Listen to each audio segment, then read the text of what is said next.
Olá pessoal, o vídeo de hoje é sobre o Bari 11, um fundo de papel que está bem descontado aí também, vem tendo quedas aí nos seus rendimentos. A gente vai entender um pouco sobre o que está acontecendo, ver as expectativas futuras, tá? Ver questão de rendimentos, dividendos, questão de atualizações, tá? Exposições. Vamos ver por completo aí os detalhes do Bari 11, beleza? De antemão, peço a vocês aí que se inscrevam no canal, deixa o like no vídeo, isso ajuda demais o crescimento. Deixa seu comentário, qualquer comentário que você deixar aí já ajuda demais no engajamento do vídeo, crescimento do canal aí na plataforma, beleza? Sem demoras, vamos aqui direto aos dados, né? Temos aqui os números iniciais, ele vai falar aqui os 60 centavos por cota, porém, ele já distribuiu, posterior a isso aí, um valor até menor, né? Por volta aí de 44, 45 centavos por cota, o que é uma queda bem expressiva aqui. Até a gente vê aqui pelo rendimento aqui, pouco mais de que 0,5% aí de rendimento, considerando a cotação base 82, né? Tá até abaixo do que a gente tem nesse momento, ok? O fundo aí, então a gente já vai olhar o fundo aqui no relatório, já considerando esse rendimento, tá? Já fazendo as expectativas aí, considerando isso. Inclusive, quem já segue o canal, né? Já estava meio por dentro aí do que estava para acontecer antes mesmo desse anúncio aqui, né? Mas enfim, por isso que eu peço a vocês se inscreverem para sempre estar atualizado, não serem pegos de surpresa, como muita gente foi aqui, tá? Quem assistiu o vídeo já estava nessa expectativa. Temos aqui uma liquidez média aí abaixo de R$ 1 milhão, né, 709 mil, inclusive o número de cotistas é de 38 mil cotistas, né, superior a 38 mil cotistas. Temos em portfólio aí, no caso, o Bari 11, 32 CRIs, tá? Sendo aí que 19 são créditos pulverizados, né? Nos quais aí constam 1.464 créditos imobiliários. Ou seja, esses créditos pulverizados são vários contratos ali, tá? De compras de imóveis, de loteamento, enfim. 1.464 créditos imobiliários com uma taxa não, né? Um valor médio, né? O ticket médio aí de cada um desses créditos aí, desses contratos, de R$ 173 mil, tá? E garantias aí totais de 2 vezes o valor dos empréstimos. Aqui a gente tem um valor patrimonial de mercado, a gente já viu lá no Status Invest, nesse momento aí está 83,93, ok? Tendo aqui o valor patrimonial por cota 96,70, e esse o patrimônio total quase 450 milhões de reais. Até está sendo negociado bem abaixo, né? 0,87 é o P sobre VP aqui, o valor patrimonial está bem acima do que ele está sendo negociado no mercado, ok? Quanto aqui aos números, ele fala novamente a questão dos 60 centavos, mas a gente já vai considerar e já vai avaliar, né? Já vai, na verdade, nem avaliar, né? Já vai analisar aqui, já vai ler o relatório de acordo com esse último rendimento, né? Foi os 44 centavos aí para a gente entender. Já aqui embaixo a gente vai ver sobre isso. Quanto às movimentações, ele teve uma aquisição de 26 milhões, tá? Do CRI Bari aí o 22, ok? No caso aí uma carteira pulverizada, tá? Com aí 196 créditos dentro dessa carteira, é uma taxa de IPCA mais 8, tá? E LTV de 43%. Temos aqui outros eventos subsequentes, no caso aí ele vai estar aqui, tá com a totalidade do patrimônio líquido alocado, tá? Um comentário macro aqui, ele fala que devido à curva de juros futura ter uma leve alta, aí apresentada leve alta, essa pausa na sequência dessas quedas, dessa taxa de juros aí, tem sido um indicativo, né, na verdade, de que a inflação deve voltar a patamares mais elevados. A gente vê aqui os últimos meses aí, os valores da inflação têm sido bem baixos, né, teve até o valor negativo lá em julho, em junho, né, em julho foi 0,12, em agosto 0,23 e a projeção para setembro é de 0,38, tá? Ainda está abaixo da média brasileira dos últimos 25 anos, mas ainda é um valor acima do que a gente viu no mês anterior, né? E fundos atrelados à inflação tendem aí, caso o indexador baixo, né, tendem a ter a redução dos seus rendimentos devido ao indexador. No caso do Bari 11, a gente vê aqui que ele vai inclusive justificar isso, né, que a queda aí é devida em relação aos meses anteriores por conta da deflação. Quanto aos indexadores, referente a esses 60 centavos que ele distribuiu, foi levado em consideração os indexadores de junho, que a gente vê aqui um delay de 2 meses, e o de maio, que a gente vê aqui um delay mais atrasado, de 3 meses, tá? E para esse rendimento agora de 44 centavos, né, 45 centavos, foi levado em consideração esse indexador de junho, que passou aqui a ser um delay de 3 meses, tá? E no lugar dele aqui, com o descarte, né, do delay de 3 meses aqui, o de 0,23 saiu, tá? Ficou menos 0,8 e entrou aqui o de julho, tá? Que foi 0,12, ou seja, ficou aqui dois indexadores até menores do que a gente tem aqui, né? O menos 0,8 continuou e o 0,23 é como tivesse saído, entrado o 0,12, tá? Claro, as operações ali têm delay diferentes, né? Um pode ter pego esse, outro esse indicador, mas enfim, ficou até um delay aí, ficou até uma média aí de indexador abaixo do que a gente tem nesse mês de 60 centavos, e foi justamente isso que acarretou esse rendimento menor do que a gente viu aqui, né? Que a gente tem um indexador de menos 0,08 e 0,23, aqui a gente tem menos 0,08 e 0,12, né? Claro, trocando de posição aí, mas, ou seja, ficou um indexador ainda mais baixo do que a gente tem aqui, por isso teve essa queda, né? Quem já estava acompanhando o canal estava por dentro disso, já estava esperando. Temos aqui a taxa de administração de 1,3, uma taxa até um pouco cara, né? Está até acima de 1,03, a gente vê aqui. Taxa de performance 20% do QCD, CDI mais 1,5, ok? Que é o benchmark do ativo. Quanto ao rendimento, a gente vê aqui de forma gráfica, ele tem uma média aí de quase 90 centavos por cota, tá? Considerando aí de setembro de 22 para cá, tá? Comparação do yield aí do Bari com o CDI, o mês a mês aí também, tá? De forma gráfica. A gente vê aqui que no último mês aqui o rendimento aqui pelo CDI foi bem superior ao rendimento aqui do Bari, tá? Devido a essa queda aí, como eu falei, dos indexadores. Inclusive, até a questão dos indexadores futuros, né, para o próximo mês, a gente pode até voltar aqui e depois continuar. Quanto ao indexador do próximo mês, aí já adiantando um pouco as expectativas, né? Quanto ao indexador do próximo mês será descartado o 0,28, né? Ficará o 0,12 do mês de julho e entrará também o indexador do mês de agosto, que foi de 0,23, né? Até coincidência que foi o mesmo valor aqui que a gente teve lá em maio. Ou seja, para o próximo anúncio aí serão, em vez desses dois aqui, vai entrar o 0,12 e o 0,23 lá de julho e agosto, tá? Tá aqui julho e agosto para o próximo anúncio.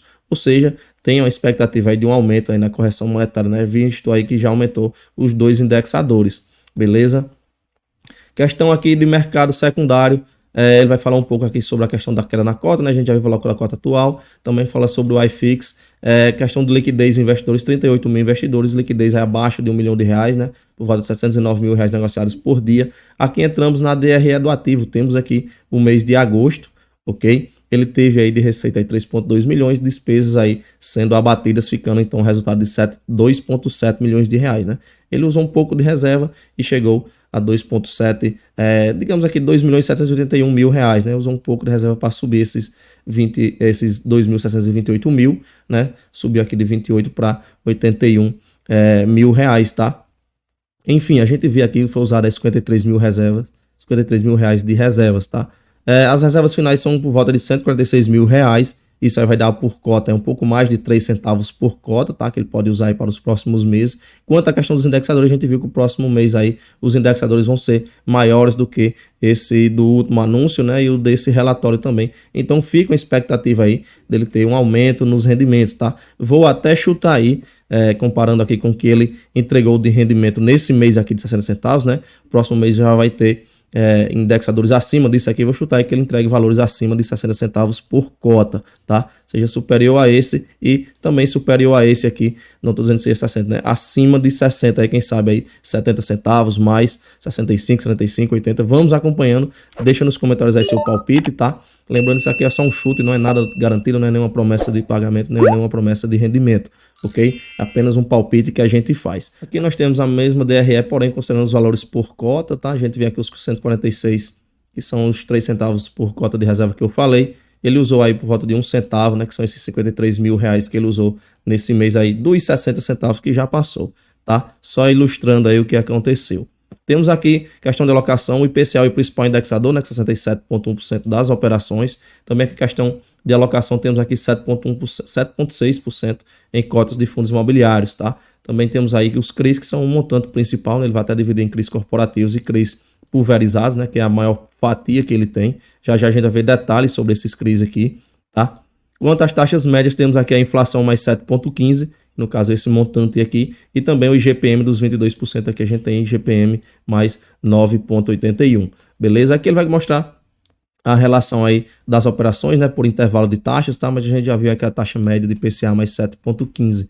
Temos aqui a listagem das operações, temos uma operação aqui, no caso, um CRI pulverizado, né, que tem 10,6%, né, tá acima dos 10% de posição, o restante aí vai estar abaixo disso, tem até alguns que se repetem aqui, como esse Rosewood aqui, tá? Temos aquele 3,8 mais 1,7, vai estar bem abaixo dos 10%. A IOU aqui também, em duas ocasiões aqui, que vai superar aqui valores bem baixos, né? Pouco mais aí de 2 a 3% de posição, tá? Pouco mais que 2% de posição. Enfim, quanto à questão de peso no portfólio, somente essa operação é com mais de 10%, né? E é um CRI pulverizado aí com vários contratos dentro, tá?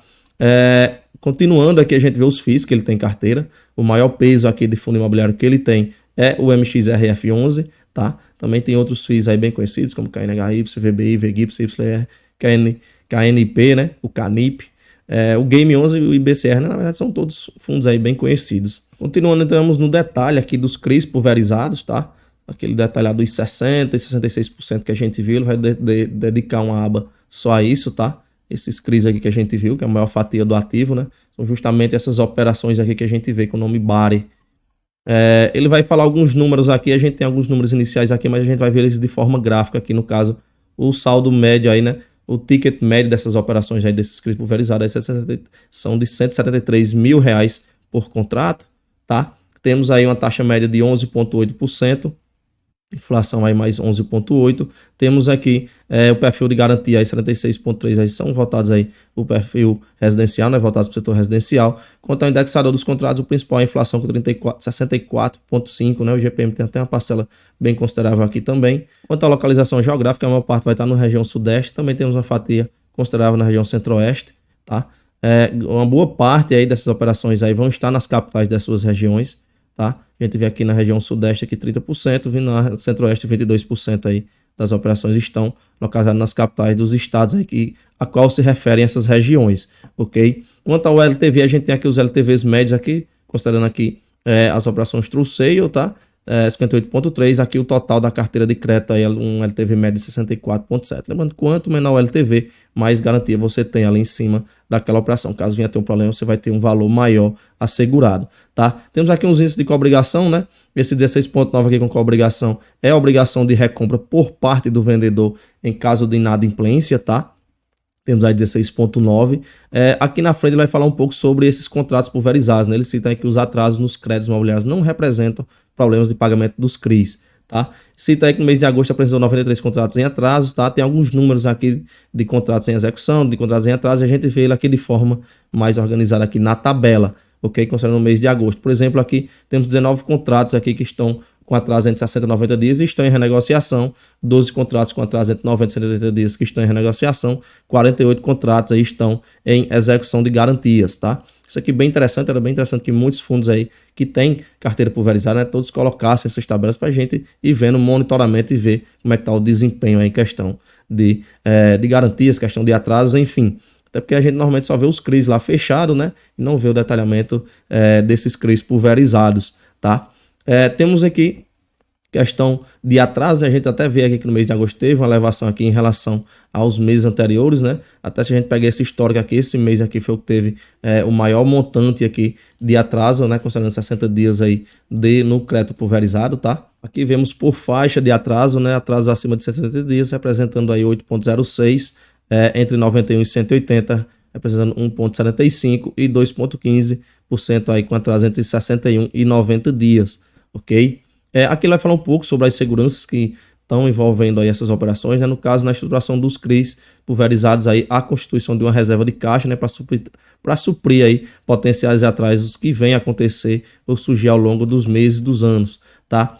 Para os clientes que permanecerem em atraso, não for possível uma renegociação, os seus imóveis serão levados a leilão, né? E aí esse valor é destinado para pagar o saldo devedor do crédito. Ele até vai citar aqui, dando ênfase, que os atrasos não são medidas que representam perdas passadas, né? Tampouco perdas futuras, até porque tem questão de garantias, enfim. Ele também vai citar aqui que ele tem aí os CRIs pulverizados contam com aproximadamente uma vez a média das próximas 12 PMTs em fundo de reserva, ou seja, ele tem aí uma vez, né, vai ser o mesmo valor inteiro, tá? A média das próximas 12 PMTs aí ele tem guardado em um fundo de reserva, tá? As PMT aí são as parcelas mensais aí que devem ser pagas nessas operações, tá? Continuando aqui, a gente entra aqui no detalhamento das operações, né? No caso aí são os outros CRIs, né? Que não são os pulverizados, tá?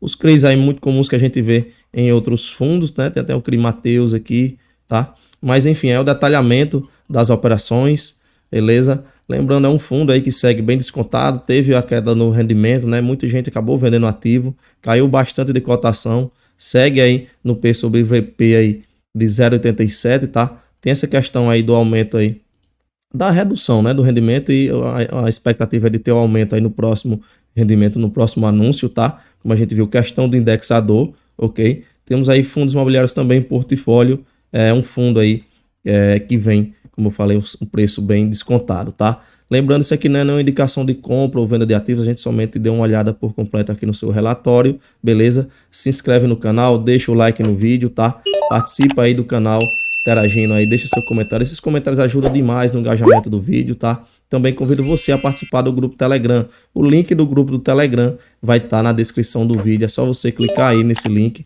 tá? Vai ser redirecionado diretamente lá para nossa página, lá no nosso grupo no Telegram. A gente tá sempre por lá trocando ideia, beleza? Isso era tudo que a gente tinha para ver hoje. A gente se vê no próximo vídeo e valeu!